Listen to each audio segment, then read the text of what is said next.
शहरोज अपनी पहली बीवी को ये बताता है कि उसके साथ अमेरिका नहीं जा सकता। वो उसको कंसोल करता है और कहता है एयरपोर्ट तक तुम्हारे साथ जाऊंगा। वो उसके साथ बैठ के रोता है और कहता है मैं मजबूर हूँ पॉलिटिकल कैरियर की वजह से। दूसरी तरफ दानिया उसको कहती है कि हमारे दरमियान तय हुआ था कि वो यहाँ नहीं आएगी।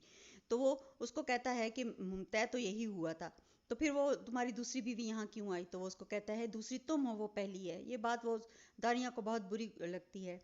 तो शहरोज उसको मनाता है और कहता है कि मैं तुमसे मोहब्बत करता हूँ, तुम मेरी कज़न हो, मैं तुम्हारे पास हूँ, वो तो लॉनली है। मतलब ये कि वो उसको हर तरीके से कायल करने की कोशिश करता है कि मैं सिर्फ सिर्फ तुम्हारा हूँ।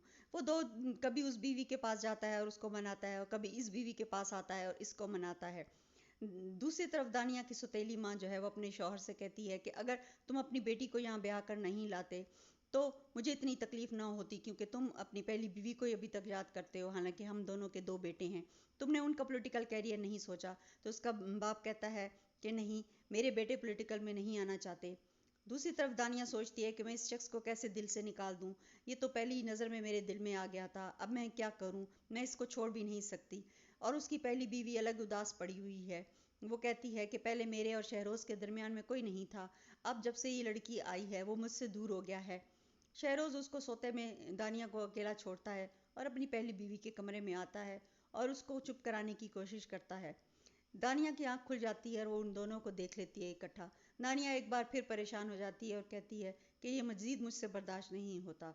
वो गम में सुबह सुबह ही अपनी नानी के घर चली जाती है। वहाँ उसका नाना बैठा होता है। वो खामोशी से नाने से कहती है कि नाना, मेरा दिल दो हिस्सों में तकसीम हो गया है, बताएं मैं क्या करूं? उसका नाना कहता है शादी के शुरू के दिनों में ऐसा होता है। मगर अचानक ही उसे खबर मिलती है उसकी नानी को हार्ट अटैक हो गया है। वो दोनों भाग के उसको हॉस्पिटल लेके जाते हैं।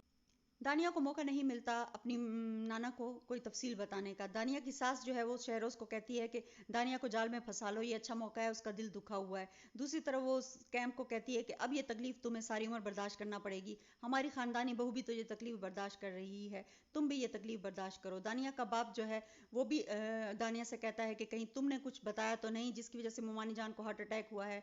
दूसरी तरफ उसकी माँ सुतेली माँ ये सोचती है कि अब मैं उसको इस घर में बसने नहीं दूंगी। दानिया सिर्फ एक डेकोरेशन पीस है, इससे ज्यादा कुछ नहीं, तुम इस बात की फिक्र नहीं करो। नाजरीन, चैनल को सब्सक्राइब करें, लाइक करें और कमेंट करें। Thank you for watching my